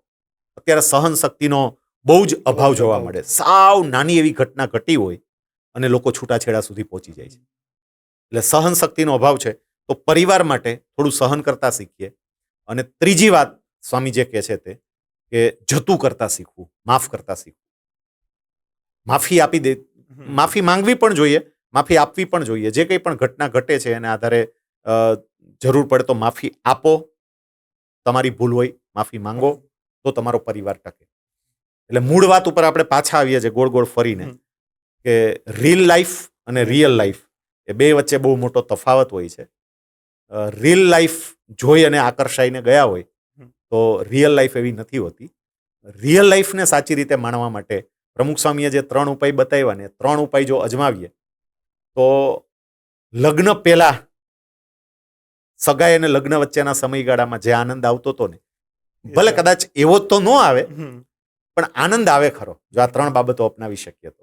એટલે આમ તો જોઈએ તો તમે દીકરીને બાબતમાં ધ્યાન રાખવા જેવી બાબતો કીધી. જી. મારી તાજેતરમાં સગાઈ થઈ છે. જી. ઓલમોસ્ટ 1 વર્ષ પછી લગ્ન છે. ઓકે. તો છોકરા તરીકે આપણે લગ્ન પછી છોકરાઓને કઈ કઈ વસ્તુ ધ્યાનમાં રાખવા જેવી બાબતો? તમે બહુ પ્રશ્ન સરસ કર્યો ઋત્વિક, અને હું ખરેખર તમારા ભાવિ ધર્મપત્નીને અભિનંદન આપું કે એમને તમારા જેવો છોકરો મળ્યો જે આવું વિચારે છે કે અમે એમના માટે શું કરીએ. દરેક વ્યક્તિએ, ખરેખર દરેક વ્યક્તિએ વિચારવું જોઈએ કે કોઈ દીકરી પોતાનું સર્વસ્વ ત્યાગી અને તમારા ઘરમાં આવે છે તો એમના માટે યોગ્ય વાતાવરણ તો ઊભું કરો. હું એક ઉદાહરણ આના માટે આપું છું કે મારું ગામ જે છે ને મોવિયા, મારે ગોંડલ તાલુકાનું બહુ આગળ પડતું ગામ છે, અને મારા ગામની અંદર 2 છોકરાઓ એમણે ઓસ્ટ્રેલિયામાં જે જલબેરા ફૂલ થાય એની ખેતી મોવિયામાં ચાલુ કરી. હવે ઓસ્ટ્રેલિયાનું ફૂલ મોવિયામાં કેવી રીતે થઈ શકે? બેનું વાતાવરણ જ આખું જુદું છે. ઓસ્ટ્રેલિયાનું વાતાવરણ જુદું, આપણું ગુજરાતનું વાતાવરણ જુદું, પણ બહુ સરસ રીતે એમણે ખેતી કરી. ગોંડલની અંદર એક કાર્યક્રમ હતો અને તત્કાલીન મુખ્યમંત્રીના હાથે એ બંને છોકરાઓનું સન્માન પણ થયું હતું. મેં છોકરાઓને પૂછ્યું કે ઓસ્ટ્રેલિયાનું ફૂલ આપણા ગામમાં કેવી રીતે ખીલી શકે એમ. એમણે જવાબ સરસ આપ્યો કે સાહેબ તમારી વાત બિલકુલ સાચી છે કે બંને વાતાવરણ સાવ અલગ છે, પણ આપણે ઓસ્ટ્રેલિયા જેવું વાતાવરણ તો અહીંયા ઊભું કરી શકીએ કે નહીં. અમે ગ્રીન હાઉસ ઇફેક્ટ દ્વારા એમને જેટલો ભેજ જોતો હોય, જેટલી ઠંડક જોતી હોય, એ બધું વાતાવરણ ક્રિએટ કર્યું તો ફૂલ બહુ સરસ રીતે ખીલું. હું એટલું જ કહું કે યોગ્ય વાતાવરણ ઊભું કરવામાં આવે તો ઓસ્ટ્રેલિયાનું ફૂલ કાઠિયાવાડના એક ગામડામાં ખીલી શકે, તો યોગ્ય વાતાવરણ ઊભું કરવામાં આવે તો કોઈ એક બીજા ગામના બીજા પરિવારની દીકરી મારા ગામમાં, મારા પરિવારમાં પણ મસ્ત રીતે ખીલી શકે. એના માટે યોગ્ય વાતાવરણ ઊભું કરવું પડે. આજે આપણે એવું જોવા મળે છે ઋત્વિક કે હજુય આપણે ત્યાં પરણીને આવનારી દીકરી એને કેટલાય પરિવાર હજી પરિવારનો હિસ્સો ગણતા નથી. બહેનો જે વાતો કરતા હોય ને, દાખલે કે એ દીકરીના સાસુ છે, એના વડ સાસુ છે, એ લોકો વાતો કરતા હોય શબ્દ શું વાપરે ખબર? પારકા ઘરની છે. પારકા ઘરની તમે સમજો તો એ પારકા ઘરની જ રહેશે, તમારા ઘરની છે. એ બિચારી બધું છોડીને તમારા ઘરમાં આવી છે, તો તમારા ઘરના તરીકે તો સ્વીકારો હોય ને એમ. જો તમે એ દીકરીને યોગ્ય વાતાવરણ પૂરું પાડો, જેને પિયરમાં મળતું હતું એવું વાતાવરણ પૂરું પાડો, એને તમારી દીકરી તરીકે સ્વીકારો, પારકા ઘરની નહીં, તો ચોક્કસપણે એ દીકરી પણ તમારે ત્યાં સેટ થઈ શકે. એટલે દીકરાના પેરેન્ટ્સે પણ હવે એ સમજવાની જરૂર છે, અને ખાસ કરીને દીકરાની મમ્મીએ, કે હવે સમય બદલાઈ ગયો છે. હું ઘણી વખત મજાકમાં કહું છું કે જે 50 વર્ષની ઉંમરના બહેનો છે ને, એ બધા બિચારા કમનસીબ છે. કમનસીબ એટલા માટે કે એ જ્યારે વહુ હતા ને ત્યારે ઘરમાં સાસુનું ચાલતું, અને હવે સાસુ બનવાનો સમય આવ્યો તો ઘરમાં હવે વહુનું ચાલશે એમ. એટલે એ તો એમને રહી ગયા. એને હજી ઓલું સાસુ પણ ભોગવવા મળતું નથી. એના સાસુએ જે ભોગવું હતું એ પણ હવે સમય બદલાયો છે. હવે હું સાસુ બનીને નહીં રહી શકું, હું એની માં અથવા એની મિત્ર બનીને રહી શકીશ. અને જ્યાં જ્યાં સાસુએ ઘરમાં આવનારી દીકરીની સાથે માની ભૂમિકા ભજવી છે કે મિત્રની ભૂમિકા ભજવી છે ને, ત્યાં મસ્ત રીતે પરિવાર ટક્યો છે. ઘણી વખત છે ને આવા પણ પ્રશ્નો થતા હોય. લગ્ન થાય એટલે છોકરા તરીકે આપણે જોઈએ ને તો લગ્ન થાય એટલે જનરલી આપણે કદાચ મિત્રો સાથે શેરીમાં અથવા કોઈ બીજી જગ્યાએ આપણે બેસતા હોય, ડેઈલીની આપણી એક એક્ટિવિટી હોય, અને કોઈ વ્યક્તિ આવે છે, પછી આપણી માટે એ સમય ઓછો થઈ જાય. જો મિત્રો પાસે જઈએ તો તરત જ એમ કે ભાઈ ઘણા દિવસે જઈએ એટલે કે ભાઈ હવે કોક આવી ગયો એટલે અમે તો ભાઈ મિત્રો ભૂલી ગયા. એટલે અંદરથી છે ને પેલો ઈગો એક થઈ જાય કે ભાઈ નહીં, એ આવે કઈ મને ફરક ન પડે, હું તો ભાઈ મારી રીતે જેમ જીવતો તો એમ જ જીવીશ. એટલે ઘણી વખત એવો વિચાર આવે. એક ખાલી આ તો વિચાર છે કે જે દીકરી આવી છે કે આપણા ઘરની અંદર આપણી વહુ બનીને આવી છે, તો એક ખાલી એની માટે તો કોઈ બધા જ વ્યક્તિઓ નવા છે, એ ઘણા સમયથી ઓળખે છે, તો એક આપણને એકને જ ઓળખે છે. બિલકુલ. જો સ્ટાર્ટિંગની અંદર જ એને સમય નહીં આપીએ, આપણે આપણા મિત્રોમાં જેવો સમય આપતા હતા એવો ને એવો સમય મિત્રોને જ આપશું. જો એને સમય નહીં આપીએ તો આખો દિવસ તો એ ઘરની અંદર કામ કરે છે, બધી એક્ટિવિટી કરે છે. આપણે ધંધેથી આવીએ તો એની એક્સપેક્ટેશન એક જ હોય કે હું એની સાથે બેસીને આખા દિવસની થયેલી ચર્ચા હોય એની સાથે કરું. પણ એ વખતે આપણે મિત્રો સાથે ફરવા જતા રહીએ છીએ. તો એક સમય સ્ટાર્ટિંગનો જે છે કે જે બોન્ડિંગ થવું જોઈએ એ બોન્ડિંગ ત્યાં થતું નથી, અને એના કારણે જ આઈ થિંક ઘણા બધા છૂટાછેડાના પ્રશ્નો ઊભા થતા હોય છે. તો આગળ આપણે વાત કરીએ કે જે હસબન્ડ કપલનો એક સંબંધ છે એ ખરેખર આદર્શ કેવો હોવો જોઈએ? પહેલા તો છે ને, તમે જે અત્યારની જે વાત કરીને આ છેલ્લી, એના ઉપર વાત કરું, કારણ કે બહુ મહત્વનો વિષય તમે છેડ્યો છે ચર્ચા કરતા કરતા. છોકરો અને છોકરી એ બંને વચ્ચે ફેર શું પડે છે? છોકરો છે એની ફ્રેન્ડ્સ છે, પેલી છોકરીની ફ્રેન્ડ્સ છે, પણ મેરેજ થાય છે ને ત્યારે દીકરી પોતાનું ગામ છોડીને બીજા ગામમાં આવે છે. અને ઘણી વખત હવે એવું બને કે મોટું શહેર હોય તો પોતાનો એક વિસ્તાર છોડી અને બીજા વિસ્તારમાં જાય છે. છોકરો પોતાના ફ્રેન્ડ સાથે લગ્ન પછી કનેક્ટ રહી શકે છે, છોકરી કનેક્ટ નથી રહી શકતી. એ પોતાની બેનપણીઓને મળી નથી શકતી. હવે તો એવા સંજોગોની અંદર એના પતિની ફરજ છે કે એનો મિત્ર બની અને એની સાથે રહે. આમાં ખરેખર શું કરવું જોઈએ? તમે જેમ કીધું કે તમે 4-5 મિત્રો છે, એ 4-5 મિત્રો બેસી અને તમે મજા કરતા હોય, આનંદ કરતા હોય, તો અઠવાડિયામાં માની લો કે તમે 2 દિવસ કે 3 દિવસ માટે બેસવા માટે જતા હોય, તો હું એવું કહું કે 2 દિવસ હવે એવા રાખવા જોઈએ કે ત્યારે દરેક મિત્રો પોતાની પત્નીને લઈને સાથે બેસવા માટે આવે. તમે મિત્રો વાતો કરો ને, તમે મજા કરો, જે કરો છો, ઓલીને અલગ બેસવા દો, એની રીતે, તો એની વચ્ચે એક બોન્ડિંગ થશે, એને એક નવી મિત્ર મળશે. મારા ફ્રેન્ડની વાઈફ મારી મિત્ર બની જશે, જે આપણે હજી નથી કરી શકતા. અમુક યંગસ્ટર્સ આ કરે છે, પણ જેમ જેમ હજી એવું બને કે ગ્રુપમાં પહેલા જ મેરેજ થતા હોય, તો પેલા મેરેજ થાય છે તોય કંઈ વાંધો નહીં, અમુક સમયે પત્નીને સાથે લઈ જાઓ, મિત્રો જોડે બોલે, મિત્રો જોડે પરિચય થાય, બીજા મિત્રના લગ્ન થાય, એમની વાઈફ આવે, આ બે વચ્ચે મિત્રતા થશે. એટલે એક જો આવું થાય ને તો ઘણા બધા પ્રશ્નો છે, ઘણા બધા પ્રશ્નોનો ઉકેલ આપણને મળી જાય. કારણ કે એ દીકરી જ્યારે પરણીને આવે છે ત્યારે ઘરની અંદર એનો પરિચય એના પતિ સાથે જ હોય છે, બાકીના બીજા કોઈ સાથે એટલો પરિચય નથી હોતો. પરિચય હોય તો પણ એ સાસુ સાથે બિચારી શું વાતો કરશે, શું શેર કરશે? આખો દિવસ તો એ કઈ પુષ્પાની વાતો સાસો જોડે તો નહીં કરી શકે એમ, બરોબર? તો કોઈક તો એવું જોશે એની ઉંમરનું કે જેની જોડે વાતો કરી શકે. તો એના માટે બેસ્ટ રસ્તો મારા મતે એ છે કે તમે બધા મિત્રો મળો છો તો માત્ર મિત્રો ના મળવા જોઈએ, મિત્રોની સાથે મિત્રોની પત્નીઓ પણ મળવી જોઈએ. પત્નીઓ એક બાજુ બેસે, મિત્રો એક બાજુ બેસે, ગપાટા મારો, મજા કરો. તો જેમ વાત એમ, એક આદર્શ પતિ પત્ની તરીકે તમે કોને માનો છો કે આદર્શ કોને કહેવાય? આદર્શની વ્યાખ્યા વ્યક્તિએ અલગ અલગ હોય. તમે 50 જણાને આ પ્રશ્ન પૂછશો ને 50 જણાના પ્રશ્નો અલગ અલગ હોય. એક વાત તો એ કે તમારા લગ્ન થાય એટલે પતિ અને પત્ની વચ્ચે બોલચાલ થાય થાય અને થાય જ. આ લખી રાખજો. કોઈ એવું કહેતું હોય ના એવું શક્ય નથી, કદાચ લાખોમાં એકાદ કિસ્સો હોય, બાકી થાય જ. બોલચાલ થાય જ. શૈલેષ સકપરિયા આખા ગામને મોટિવેટ કરવા માટે જતો હોય, પણ શૈલેષ સકપરિયા અને એની પત્ની વચ્ચે ક્યારેક અબોલા થઈ જાય, બે વચ્ચે બોલવાની બાબતમાં. એટલે એ તો થાય જ, બટ નેચરલ છે. આદર્શ દાંપત્ય જીવન કોને કહેવાય? તો પતિ પત્ની બંને પોતાના જીવન સાથીને એ જેવા છે એવા સ્વરૂપે સ્વીકારે, જેવા છે એવા સ્વરૂપે. એનામાં માની લ્યો કે જે સારા તત્વો છે સારા તત્વો, અને જે અમુક એવા તત્વો કદાચ છે, તો એ સ્વીકારે. પહેલા તો જેવા છે એવા સ્વીકારે. સ્વીકાર્યા પછી પોતાના જીવન સાથીને બંને થોડી પર્સનલ સ્પેસ આપે. પર્સનલ સ્પેસ આપે એટલે મારી પત્ની, માની લો કે મારે અમુક મિત્રો હોય, હમણાં તમે જે વાત કરી, મિત્રો જોડે બેસવું હોય, મિત્રો જોડે જવું હોય, તો એના માટે સ્પેસ આપે તમને કે વાંધો નહીં, તમે જઈ આવો ને, વાંધો નહીં, તમે બેસો ને. અને સેમ પેલો પતિ પણ એમ કે તું તારી ફ્રેન્ડ્સને કેટલા સમયથી નથી મળી, ચાલ આજે હું તમને મૂકી જાઉં, તું મળી આવ, એમની ઘરે જા, બેસ. એમ આ આદર્શ દાંપત્ય જીવનના લક્ષણો છે કે જે એકબીજાની સપોર્ટ કરવાના પ્રયત્નો કરે. મને યાદ છે કે વલસાડના એક ભાઈ મારા વિડીયોઝ ને બધું જોતા અને ત્યાં કોચિંગ ક્લાસ ચલાવતા. તો એ મને મળવા માટે આવ્યા, રાજકોટ એ આવ્યા હતા, અને પછી એમને મને મળવું હતું. એટલે એમનો કોલ આવ્યો કે હું અહીંયા આવ્યો છું ને મારે મળવું છે.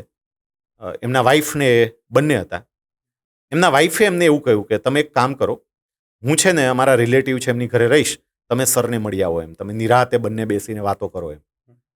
તો એમને એમના પતિને એટલી સ્પેસ આપી કે તમે જઈ આવો તમ તારે, હું મારા રિલેટિવને ત્યાં રહીશ, તમે સાહેબારે ખુલ્લીને તમે વાતો કરી શકો, તમારે જે વાતો કરવી હોય. તો બંને પતિ પોતાની પત્નીને, પત્ની પોતાના પતિને સ્પેસ આપે. એનું અંગત જીવન હોઈ શકે. તમે માની લો કે લગ્ન કરી લીધા એટલે તમારું કંઈ અંગત જીવન ના હોય એવું થોડું હોય, દરેકનું હોય જ ને. એમનું હોય, મારું હોય. તો એ થોડી જો સ્પેસ મળી રહે, બંને એકબીજાને થોડા સમજે, જેવા હોય એવા સ્વીકારે, તો એ આદર્શ દાંપત્ય જીવન છે. એટલે આમ કે ને કે ઘણી વખત બધા એમ જ કહેતા કે ઇક્વલ હોવું જોઈએ, પણ મને એવું લાગે છે કે દર વખતે ઇક્વલ હોવું એવું જરૂરી નથી. કોઈ વખત સામેથી 60% હોય તો આપણું 40 હોય, ક્યારેક આપણું 20 હોય તો એમનું 80 હોય.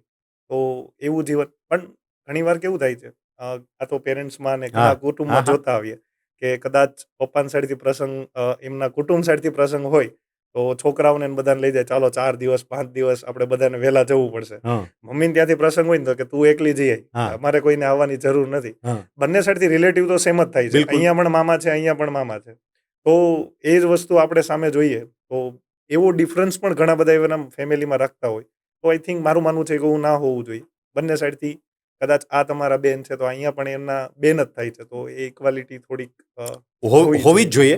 એટલે આદર્શ દાંપત્ય જીવનમાં તમે જે આ બોલ્યા એ એડ થાય કે તમે જે કીધું ને, જો મારા ફ્રેન્ડના મેરેજ છે, મારા ફ્રેન્ડના મેરેજ, તો મારી વાઈફ આવશે, નાચશે, કૂદશે, બધા રે બરોબર. પણ એની ફ્રેન્ડના મેરેજ હશે તો ઘણી વખત હું તો જઈશ નહીં. તો એ ત્યાં એ મારા ફ્રેન્ડની મેરેજમાં આવે છે, મારા ફ્રેન્ડના મેરેજમાં નાચે છે, તો મારે એના ફ્રેન્ડના મેરેજની અંદર ભલે કદાચ નાચવું નહીં તો કંઈ નહીં, પણ પૂરતો સમય આપવો પડે, પૂરતો સમય જાઓ. અને ઇવન જો બાકીની એની ફ્રેન્ડના હસબન્ડ નાચતા હોય કે જોડાના હોય, મારે એમાં જોડાવું જોઈએ. બંને સાઈડ એકબીજાને જે એ મારા માટે સેક્રિફાઈસ કરે છે અથવા તો મારા માટે જે સમર્પણ કરે છે, તો સામે હું પણ એના માટે સેક્રિફાઈસ કરું કે સમર્પણ કરું, અને તો જ થાય. આપણે ત્યાં શું થાય છે કે બધું કરે એ પત્ની કરે, પતિએ કંઈ નહીં કરવાનું, તો એને કારણે જ પ્રશ્નો ઊભા થાય પછી.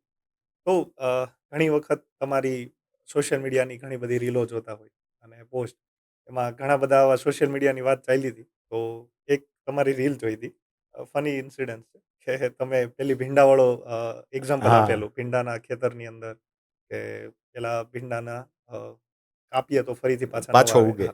તો એની અંદર નીચે કમેન્ટ સેક્શનની અંદર એક કમેન્ટ હતી કે 10 વીઘા મેં ઉગાડ્યા છે, મજૂર મળતા નથી, તો નવરા હોય તો તમે આવો કાપવા માટે. પછી એક તમે હાથ ઉપર કરીને બેઠા છો, એની અંદર શું વિચારતા હશે એવું લખ્યું હતું. નીચે કમેન્ટ સેક્શનની અંદર એવું છે કે સ્ટોક માર્કેટમાં પૈસા ગયા લાગે છે. એટલે સોશિયલ મીડિયાની એક કમેન્ટ સેક્શન પણ એવો છે કે અહીંયા તમે જે લેવલે પહોંચ્યા છો, તો એ લેવલે કમેન્ટ સેક્શન છે એ વાંચવાથી ઘણા લોકો ડિમોટિવેટ પણ થતા હોય. તો એને કઈ રીતે હેન્ડલ કરો છો? અ, આ બહુ સરસ પ્રશ્ન તમે કર્યો છે.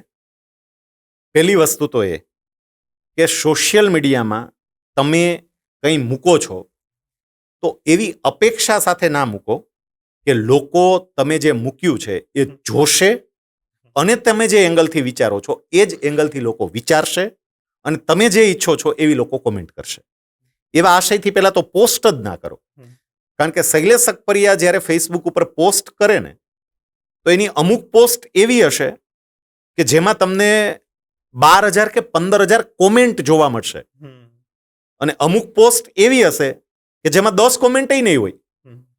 તો શૈલેષ સકપરિયાને એવું થાય કે આમાં લખવું જ ન જોઈએ, લોકો તો આમાં કોમેન્ટ નથી કરતા, લોકો જ કશું. એટલે પહેલું તમે માત્ર મૂકવા માટે મૂકો. તમને જે ગમે છે, તમને જે યોગ્ય લાગ્યું એ તમે તમારા સોશિયલ મીડિયાના પ્લેટફોર્મ ઉપરથી મૂકો. સામે લોકો શું કહે છે એને ધ્યાનમાં રાખ્યા વગર. મારા ઘણા બધા વિડીયોઝ બટ નેચરલ છે કે આપણે મૂકીએ એટલે લોકો કેવી કોમેન્ટ કરે છે એ જોવાની આપણને ઈચ્છા થાય અને તમે નજર પણ ફેરવો. તો મેં જોયું છે કે મારા ઘણા બધા વિડીયોની અંદર એટલી નેગેટિવ કોમેન્ટ હોય. લોકો તમારા વખાણ કરે એ સ્વીકારવાની તમારી તૈયારી હોય તો લોકો તમારા વિશે ખરાબ બોલે એ સ્વીકારવાની તૈયારી પણ રાખવી છે. પ્રમુખ સ્વામી મહારાજની જન્મ જયંતિ હતી ગોંડલમાં. આ પ્રસંગ બહુ સરસ છે અને એ વખતે છે ને જન્મ જયંતિની ઉજવણી થાય એટલે પછી છેલ્લે બધા સંતો પ્રમુખ સ્વામી મહારાજને હાર પહેરાવવા માટે આવે. કારણ કે બધા હરિભક્તો એ બહુ પ્રેમથી હાર તૈયાર કર્યા હોય અને અલગ અલગ પ્રકારના હાર હોય ને હાર પહેરાવવા માટે આવે.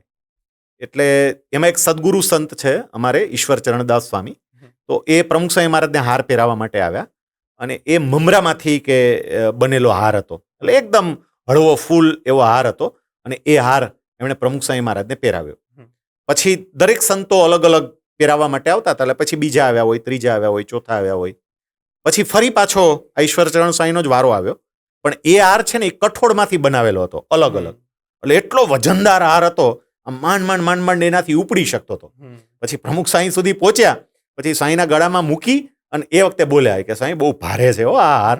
અને પ્રમુખ સ્વામી એ વખતે બોલ્યા કે હળવું અને ભારે એ બંને જીવનની અવિભાજ્ય ઘટનાઓ છે.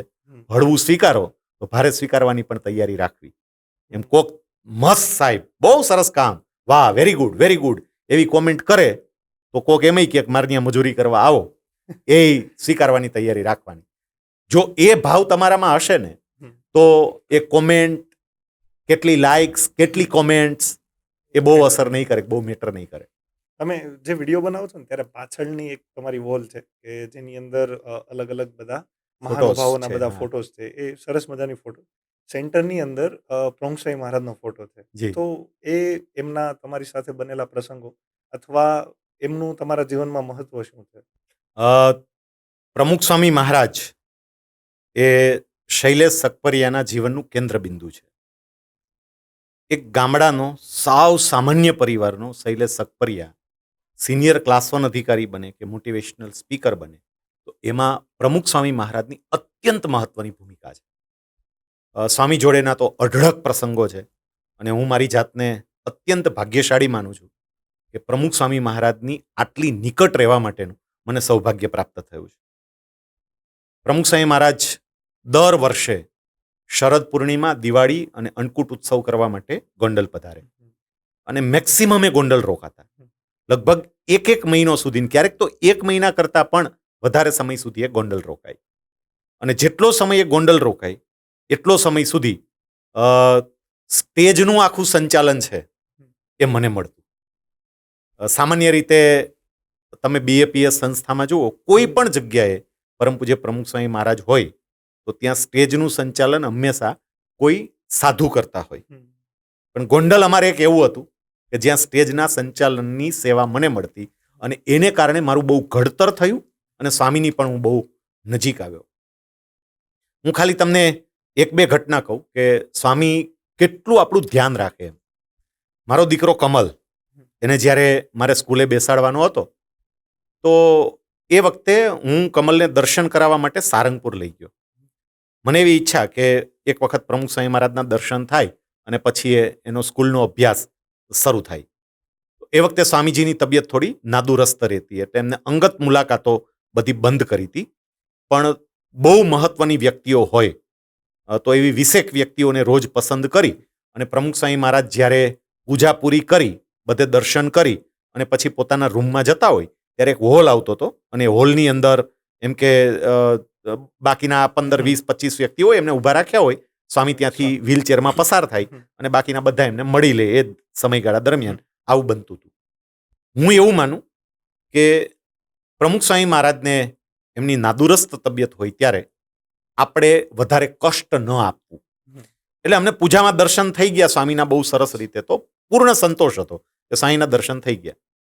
પણ એક મોટેરા સંત હતા, એમનું જ્યારે મારા પર ધ્યાન પડ્યું તો એમણે તરત કહ્યું, શેના માટે આવ્યો છો? એટલે મેં કહ્યું કે સાંઈ આ રીતે કમલને સ્કૂલે બેસાડવો છે, તો સાંઈના દર્શન અને પૂજામાં બહુ સરસ થઈ ગયા. મને કે એમ નહીં, તું ફટાફટ ત્યાં પહોંચી જા, બાપા હમણાં દર્શન કરીને નીકળશે એટલે લાઈનમાં તું ઊભો રહી જા તો તને પણ દર્શનનો લાભ મળી જાય. મને એમણે પાસ આપ્યો એટલે હું તરત ત્યાં જઈને ઊભો રહી ગયો. સાંઈ પૂજા પૂરી કરીને બધે દર્શન કરવા ગયા હતા. દર્શન કરીને પોતાના રૂમમાં જતા પહેલા ત્યાંથી નીકળ્યા.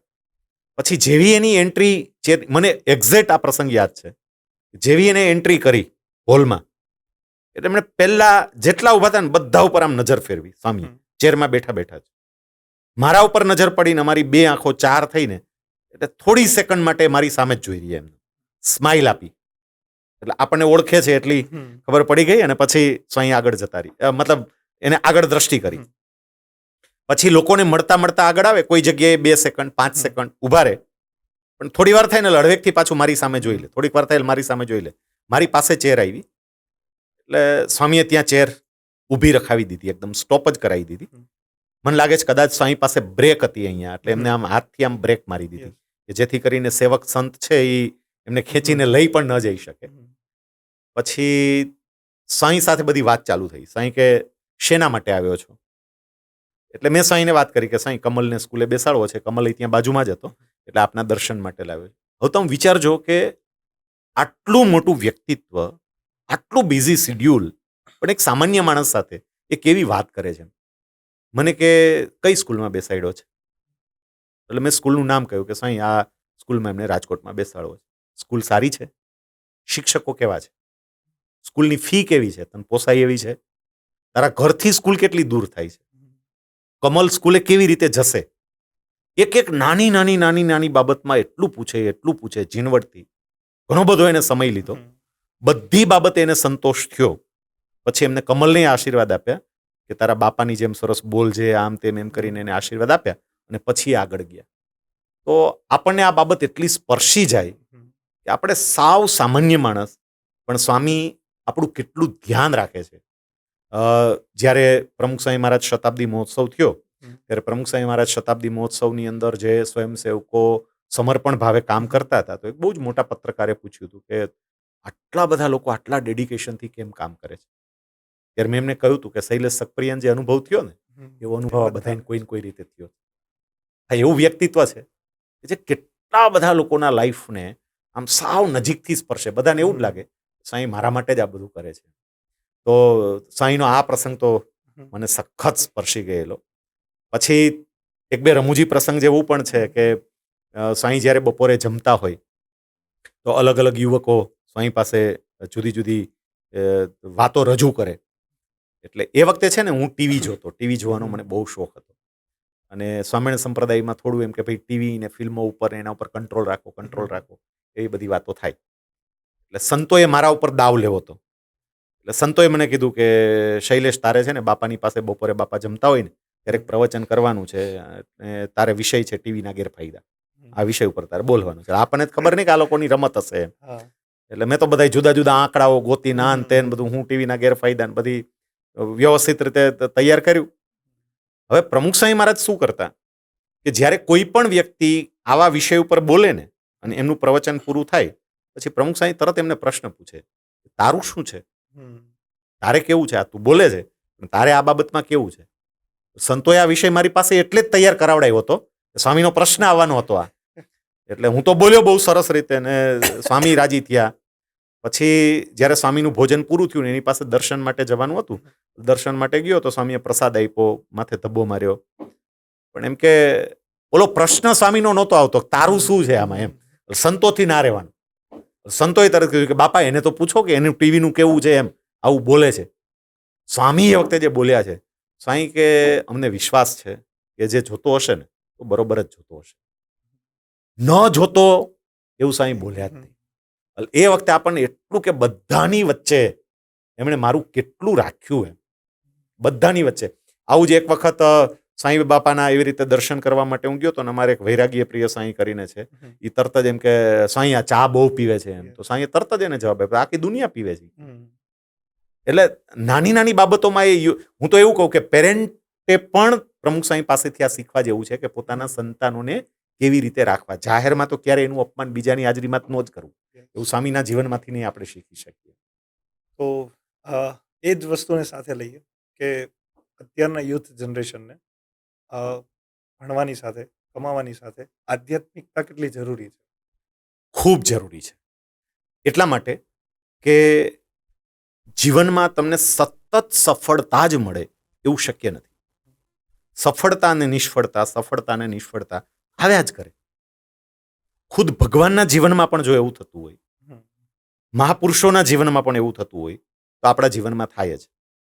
અને આધ્યાત્મિકતા કે સ્પિરિચ્યુઆલિટી જે આપણે કહીએ છીએ ને, એ વ્યક્તિને સ્થિરતા આપે છે. જ્યારે મુશ્કેલ પરિસ્થિતિ આવે ત્યારે મુશ્કેલ પરિસ્થિતિમાં સ્થિરતા આપે. માની લો કે હું તમને એક ઉદાહરણ આપું કે તમે એક રસ્તા પરથી પસાર થાવ, 10 કિલોમીટર તમે પસાર થાવ, તો રસ્તામાં ખાડા ટેકરા આવ્યા કરે, હોય જ. એ રસ્તો છે જ એવો, રસ્તો જ એવો છે. હવે આ 10 કિલોમીટરનું અંતર તમે મારુતિ ફ્રન્ટીમાં પસાર કરો અને તમે રોલ્સ રોયમાં પસાર કરો, તો તમને કંઈ અંતર દેખાય કે ના દેખાય? તો કે સ્પષ્ટપણે દેખાય. મારુતિ ફ્રન્ટીમાં તમને ઝટકા જ આવ્યા કરે એમને સતત, અને પેલા રોલ્સ રોયમાં ખાડા ટેકરા છે પણ એનો તમને અનુભવ ના થાય. શું કામ? તો કે એના જમ્પર બહુ સારા હોય, સસ્પેન્સર સારા હોય. આ સ્પિરિચ્યુઆલિટી છે ને, એ લાઈફમાં સસ્પેન્સરનું કામ કરે છે. કે જ્યારે મુશ્કેલી આવે, જ્યારે નિષ્ફળતા મળે, તો એ વખતે જે ઝર્ક આવે ને, એ ઝર્ક બધાય પચાવવા માટે તમને મદદ કરે. અને એટલે વ્યક્તિના જીવનમાં સ્પિરિચ્યુઆલિટી હોવી બહુ જરૂરી છે. તમે કોઈ પણ આધ્યાત્મિક એક્ટિવિટી સાથે તમારી જાતને જો જોડી દો, તો એને કારણે તમારામાં અજાણપણે જ આ સમતુલા આવી જશે કે જે તમે દુઃખદ કે મુશ્કેલ પ્રસંગોને પણ પચાવતા શીખી જશો. એટલે ઘણી વખત જ્ઞાનોત્સવ સ્વામી પ્રવચનની અંદર એક વાક્ય બહુ સરસ બોલે છે. ઘણા બધા યુવાનો અત્યારે એમ કહેતા હોય કે હું કંઈક એવું કરીશ કે આખી દુનિયા બદલી થશે. એ પોતાનો અહમ છે, પણ હું કંઈક એવું કરીશ કે હું પોતે બદલાઈશ કે જેના કારણે દુનિયાને ઘણો ફાયદો થશે. તો એ વાક્ય કંઈક ને કંઈક વિચારવા જેવું ઘણું, ક્યારેક ને ક્યારેક અંતર ધ્યાન એની ઉપર કરવા જેવું છે. યસ. તો શૈલેષભાઈ, તમારો ખૂબ ખૂબ આભાર. આજના પોડકાસ્ટની અંદર તમે પધાર્યા અને ઘણું બધું તમારી પાસેથી તમારા જીવનમાંથી જાણવા મળ્યું. આવી રીતે જ ફરીથી મુલાકાત કરતા રહીશું. અહીંયા આપણે પૂર્ણ વિરામ નહીં પણ અલ્પ વિરામ મૂકી અને આ પોડકાસ્ટ છે એના અત્યારે આપણે અંત તરફ આગળ વધીએ. એક લાસ્ટની અંદર તમારો એક મેસેજ કે જે તમે જનરલી અમારી ઓડિયન્સને કહેવા માંગતા હોય. મારે એટલું જ કહેવું છે કે પરમાત્માએ મનુષ્ય જીવન આપ્યું છે. આપણા કેટલા વર્ષોના કે કેટલા પૂર્વજન્મોના પુણ્યો હશે કે આપણને આ સરસ મજાનો મનુષ્ય જન્મ મળ્યો છે. અને મસ્ત રીતે માણો, એક એક ક્ષણને માણો, બીજા હારે કમ્પેરિઝન કર્યા વગર માણો. મુશ્કેલ પરિસ્થિતિઓની પણ મજા લો. તમને ઠંડીની પણ મજા આવવી જોઈએ, તમને ગરમીની પણ મજા આવવી જોઈએ, તમને વરસાદની પણ મજા આવવી જોઈએ. પ્રત્યેક પરિસ્થિતિની મજા લો, દુઃખની પણ મજા લો.